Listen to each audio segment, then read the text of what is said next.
definitely one I'm not gonna get too much in the habit of doing. I'm up here at Lake Gaston. I'm gonna spray some yards today.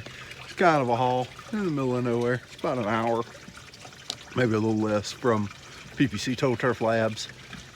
There's some nice places up here. One of them belongs to a good friend of mine, so I spray his house back in town, and I'm gonna take care of this out here for him. Gorgeous place. So let's check it out. Let's see what kind of weeds we got.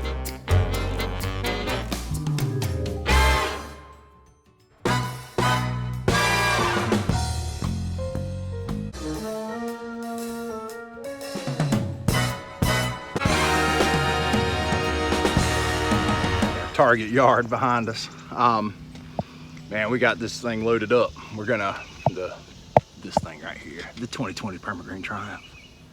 2 big thumbs up. I'm holding the phone with my other thumb, so I can't. So there's that other one. Anyway, we're looking at about 42 ounces an acre of MFT. We got a gallon, 12% humic acid. 16 ounces of kelp, some bifenthrin, 4 ounces of Celsius, 8 ounces of hook surfactant. What else I got? I got 32 ounces of FFF in there too. It's mostly Bermuda grass here, a little bit of centipede, some crabgrass. But we're gonna try to blast that in the shorts, get it done. All right, we'll go to work here. I'll show you some of the weeds in the yard, in the lake. All right, looking at a good fair amount of crabgrass out here. There's the goofy owner. 6 feet, man!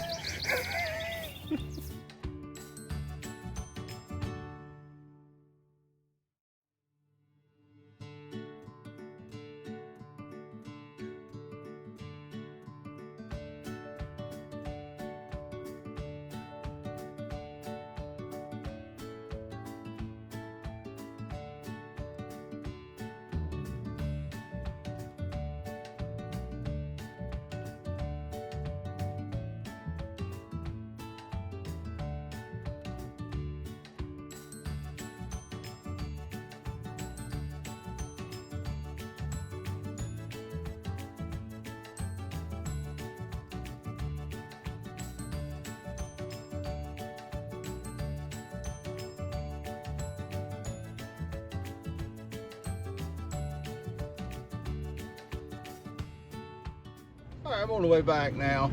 I don't get a chance to go up there, but maybe once or twice a year to spray the yard. And looking at what it looked like today, what I need to do is try to really plan on, which I didn't get done this year. I got so busy with a lot of new customers in the spring, but what I need to try to do is get up there in late winter, early spring, and get a pre-emergent on that. If I'm only gonna get one shot at it, I'll go ahead and get a pound of prodiamine on it. He has a lot of crabgrass in that, and then maybe that would help slow that issue down, and then come back with, like I did today, early in July into June, with a really good nutritive pop and a broadleaf killer like Celsius.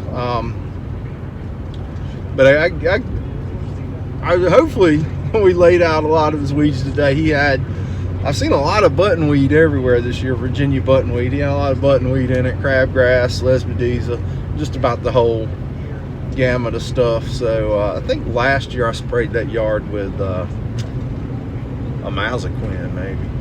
He had a lot of sedge in it last year. I hadn't seen any sedge this year. Anyway,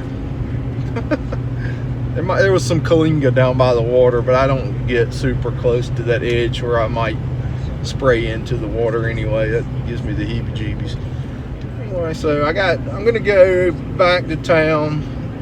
I got 1 yard in town to do with a PGR and some fertilizer, and then I'm gonna do that to my own yard. So I'll take you along to that one too.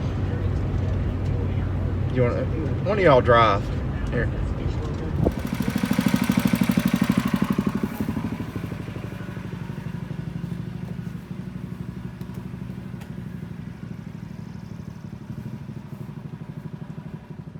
I spray this whole neighborhood few times a year with pretty basic service. A couple of the homeowners here like to get a little extra stuff done, so I just put down a nutritive wallop with everything I was talking about before, and some Anew and Carbonex on that guy's Bermuda. Tighten that stuff up. Tiny little yard though. My old age causes me problems sometimes.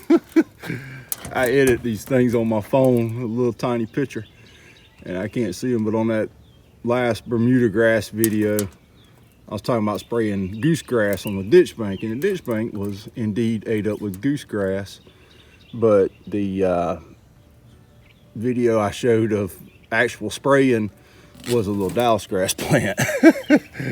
But there was big goose grass in there that were laid out so flat that the Bermuda grass had gone over them like this, and you had the ends of the goose grass sticking out. I mean, they were 5 times the size of this one, but that's what a goose grass looks like, and you can identify them by that big white bullet hole in them. And these things will survive in anything. I've seen them on golf greens where they were real cut super low, and it just looked like a hole was shot in the green.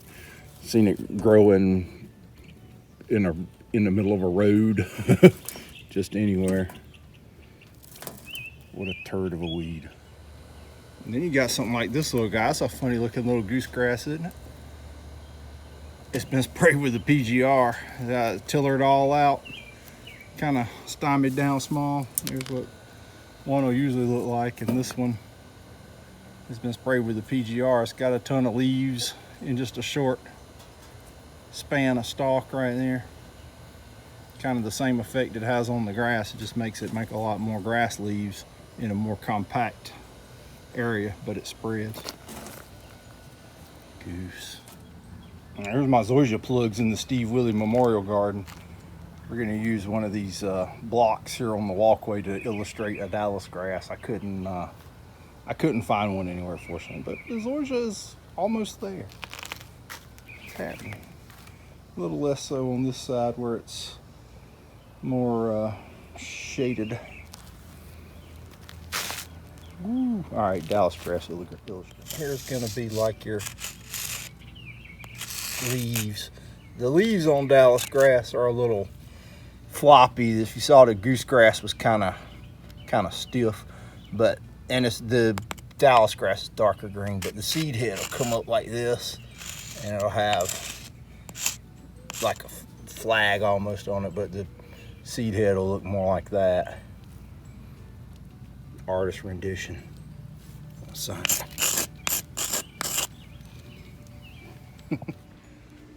When it comes to goose grass and Dallis grass control, it doesn't really make a whole lot of difference to me which one you're dealing with. They're both really hard to get out of a lawn. Everybody's got their secret concoction, mixing 2 things together that's gonna knock it out. You know, I saw Simazine and Tenacity Simcore. I've tried a lot of these things, and you get some success, but these are just some really hard to control weeds. A lot of it too has to do with timing.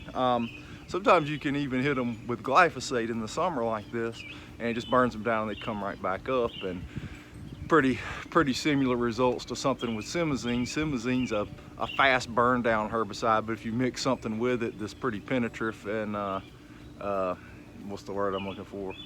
It'll translocate, it'll go into the roots. I'm losing my word right now. But anyway, something that'll get in before it gets burnt down and the leaves fall off of it. You may stand a chance to getting it, but usually in the fall, when the plants are storing down carbohydrates, pulling a lot of stuff down in the root zone, you can, if you get them with something that is penetrative, it'll get in them and take them out. Even, you know, glyphosate, things like that. Anyway, man, it's just the best remedy for a goose grass, Dallis grass problem is just to move, and we've all said that to people 1,000 times. But you know, there are some tough summer weeds, unfortunately. But you can try all these different concoctions that you hear everybody talking about on the internet and everything and on the forums. Sometimes you get success with them, sometimes you don't. Sometimes it's got to do with timing, sometimes it's got to do with luck, but hard to control weeds, boogers. I mean, when I first started this back in the day, our answer to everything problematic in Bermuda grass was just to spray it with monosodium methaarsenate, and even that was it burnt stuff down, knocked the leaves off of it, and it recovered. You'd run about 3 rounds of that stuff on it, and sometimes you'd get it, sometimes you wouldn't. But I mean, that's illegal now, so don't do that. All right, no real point to this video today. Just a redaction for the mistake I made on the last one. But anyway, I appreciate you guys watching, and we'll see you next time. Thanks.